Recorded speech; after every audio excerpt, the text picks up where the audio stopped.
নিউজটা খুব গুরুত্বপূর্ণ, ভীষণ গুরুত্বপূর্ণ ব্রেকিং নিউজ এই মুহূর্তে। আমি 10 সেকেন্ড করে বাকিদের প্রতিক্রিয়া নেব। ফের পিছোতে পারে এসআইআর এর চূড়ান্ত তালিকা প্রকাশের দিন।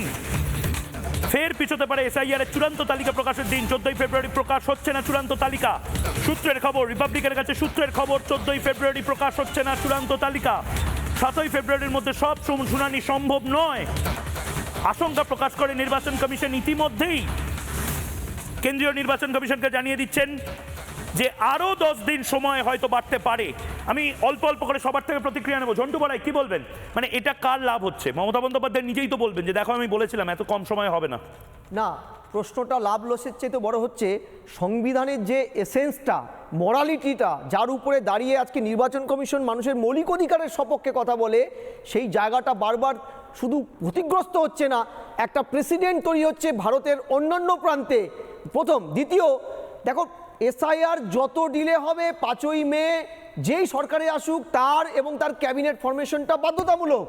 সেই বাধ্যতামূলক অঙ্কটা কিন্তু বাঙালির পলিটিক্যাল হিস্ট্রিতে লেখা হচ্ছে যে 13টা রাজ্যে এসআইআর পর্বে উত্তরপ্রদেশে 3 ভাগের 1 ভাগ পপুলেশনের আপাতত নামের তালিকায় গলত পাওয়া গেছে বা বাতিলের জায়গায় আছে, তাদের ওখানে একটা চড়থাপ্পড়ের গল্প নেই। আজকে রাজ্যে কি হচ্ছে? এটা কি রিপাবলিক অফ বেঙ্গল? তার মানে ঠিক। আমি অঙ্কনের কাছে যাব। অঙ্কন, 30 সেকেন্ডস। দেখুন, খুব পরিষ্কার কথা, মমতা বন্দ্যোপাধ্যায়ের প্রথম দিন থেকে পরিকল্পনা ছিল উনি এসআইআরটাকে বানচাল করে দিতে চান, এবং সেইটার চেষ্টা উনি ওনার বিধায়ক, ওনার সাংসদ, ওনার দলের কর্মী, মেশিনারি সবাইকে উনি লাগিয়ে দিয়েছেন। এবং এটা আমাদের ভারতীয় জনতা পার্টির প্রথম দিন থেকে দাবি, নো এসআইআর নো ভোট। যতক্ষণ না স্বচ্ছ ভোটার তালিকা পশ্চিমবঙ্গের মানুষ পাচ্ছে না, ততক্ষণ পশ্চিমবঙ্গে কোনো নির্বাচন হবে না। কিন্তু ভয়ঙ্কর দৃষ্টান্ত যেটা মমতা বন্দ্যোপাধ্যায় করলেন, যে একটি সাংবিধানিক প্রক্রিয়া, একটি সরকার, সুপ্রিম কোর্ট এবং নির্বাচন কমিশন যৌথভাবে যে প্রক্রিয়াটাকে নজরদারি চালাচ্ছে, সেই প্রক্রিয়াটাকে রাজনৈতিক বিরোধিতা দিয়ে যদি নৈরাজ্য তৈরি করে আটকে দেওয়া যায়, পরবর্তীকালে তো ভারতবর্ষের জায়গায় জায়গায় যদি কেন্দ্র এবং রাজ্য বিরোধী এরকম রাজনৈতিক দল পরিচালিত কোনো একটা ব্যবস্থা হয়, তাহলে তো সেই জায়গায় এইরকম প্রেসিডেন্ট হবে যে আমরা নৈরাজ্য তৈরি করে সব আটকে দিতে পারি। একদম একদম। আমি আবারও বলে দিচ্ছি, ফের পিছোতে পারে এসআইআর এর চূড়ান্ত তালিকা প্রকাশের দিন।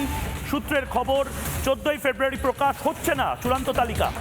সমস্ত হিয়ারিং, সমস্ত শুনানি 7ই ফেব্রুয়ারির মধ্যে শেষ করা সম্ভব হচ্ছে না। একাধিক জায়গায় ফর্ম 7 পুড়িয়ে দেওয়া হয়েছে, একাধিক জায়গায় তৃণমূল কংগ্রেস ঝামেলা করছে। অর্থাৎ জবাব বাংলা শেষ করার আগে 10 সেকেন্ড আমার সাথে আপনাদের শেষ কথা। তার মানেটা কি? নো এসআইআর, যেটা অঙ্কন বললো, নো ভোট। এসআইআর যদি 5ই মে অবধিও হয়, এসআইআর শেষ করে 6ই মেই ভোট করতে হবে। কিন্তু মজার কথা, মেয়াদ শেষ হয়ে গেলে তারপর কি কেন্দ্রীয় বাহিনী দিয়ে রাষ্ট্রপতি শাসনে 1 মাসের ভোটটা হবে? বড় সম্ভাবনা। কি হবে সেটা কালকে বলবো, কিন্তু একটা ছোট্ট বিরতি এখন নিতেই হচ্ছে। সঙ্গে থাকুন।